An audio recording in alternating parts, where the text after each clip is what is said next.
Good day, my people. How you feeling? This Carvel Bailey. I'm on the other side now, my personal page right now. How's everybody's day going? Mine has been amazing, man. It's been amazing so far this morning. I've been really wanting to do this video here for quite a while, for a few weeks, and really been putting it off. And it's apropos because it goes right along with the title. Overthinking causes paralysis. And I pay more attention to it now. And I just give you a story. This morning, I was going to drop my kids off. And I got out the car, was actually taking, because my daughter didn't have school today. I think it's report card pickup all over the south suburbs right now. So I was dropping her off and my son off to my mom's house. And I was about to go to the garage. I got out the car, I was about to go to the garage, and I was about to open the back door to get something out the back door, and I was about to go get my son. And all of a sudden, I went towards the garage, and then I spent around, went back towards the back, the back door on the driver's side, and then stopped again, and then eventually went and got my son out the car. And I was laughing at myself. I said, because see, you just did it again. Has anyone ever been, like in a situation to where you just overthink and you find yourself just going in a circle and really you become paralyzed. Like you become mentally paralyzed, just a paralytic state. And that often happens. And, when I was a dean, I used to always tell, some of the smarter students, you have to be pretty intelligent to overthink. Because sometimes most people don't. And even as a basketball coach, I tell my players, don't think, just react. But in life, we have to plan things and do things strategically. But oftentimes we can just think. And most times our overthinking is because we're unsure of ourselves. And the reason why we're unsure of ourselves is because we want it to be perfect. And it's never really a perfect time. Like things are never really completely perfect. And so I've been working on that personally with me, because there are things that should have been done. There are things that needs to be done. There are things that are currently being done by me. And I just decided, what the hell, like stop overthinking. One of my online coaches that's helping me with my online coaching business always tell me, you got to get out your head, bro. You got to get out your head. And I think a lot of us need to do that. We could be so much more great. We can fulfill so many more things in our life if we just get out of our own head. I know TD Jakes had a book. I haven't read it, it's talking about get out your own way. I think that's the title. But oftentimes we are the cause of our stagnation. And that's because we overthink, or we want it to be perfect, or even we really care about what other people think. I was telling a buddy of mine the other day, the reason why most people care about what others think, and this is something that I'm working to get over also. For as confident as I am, I'm really, concerned with at times what people think. TJ, happy birthday. I need you to call me. We need to talk. I need you to call me. We need to talk.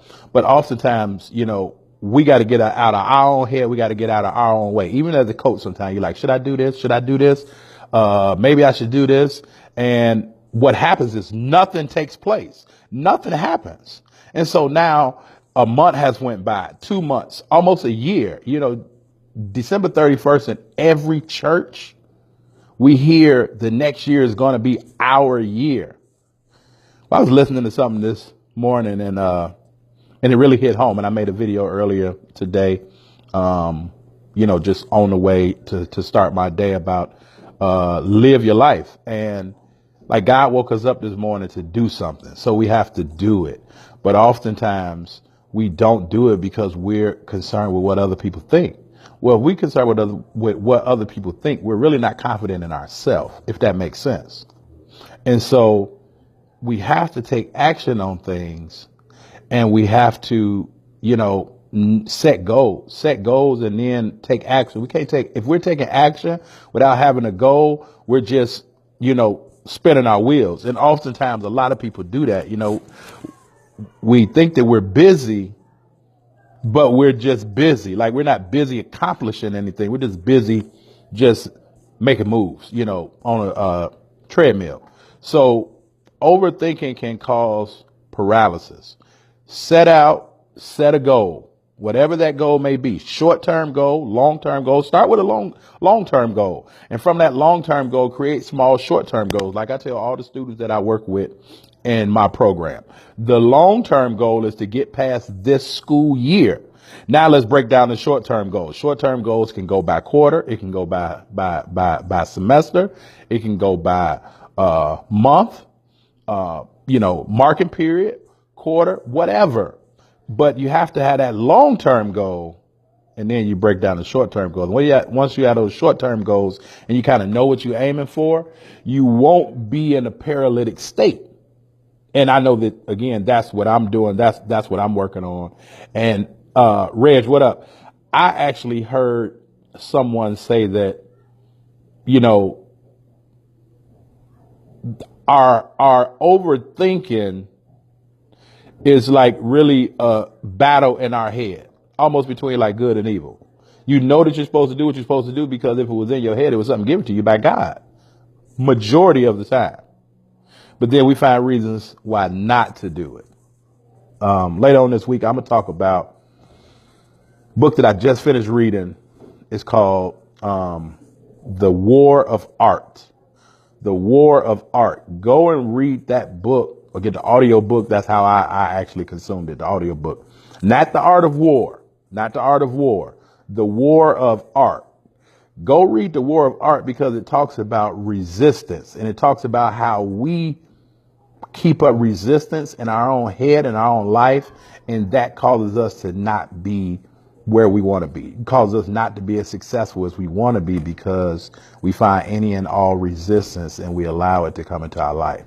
So, I just wanted to come on here because this is kind of purifying and cleansing to me, because even with, with these lives, I can type long posts, be it about basketball, be it about finances, be it about youth programs, whatever it may be. I can, because I'm a good writer. I mean, at least I think so, but I can write all day.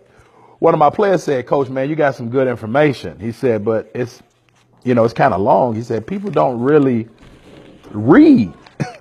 And I said, "Yeah, you know what? You right, Vic." And so I've been wanting to do more and more live videos, but oftentimes I'm overthinking. I'm like, dude, am I going to say the right things? Am I going, I can get online, talk about basketball, just talk about financial education.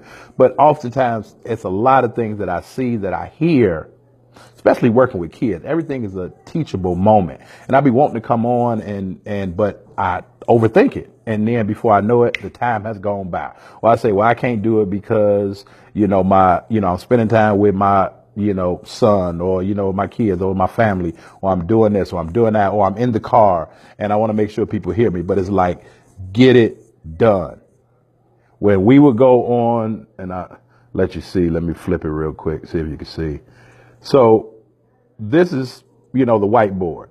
So this, prior to games on game day, we would put our scouting report on the board. Okay, you see I am great on purpose today. That's the daily affirmation that the kids come in, that I give them, or that I gave them this morning.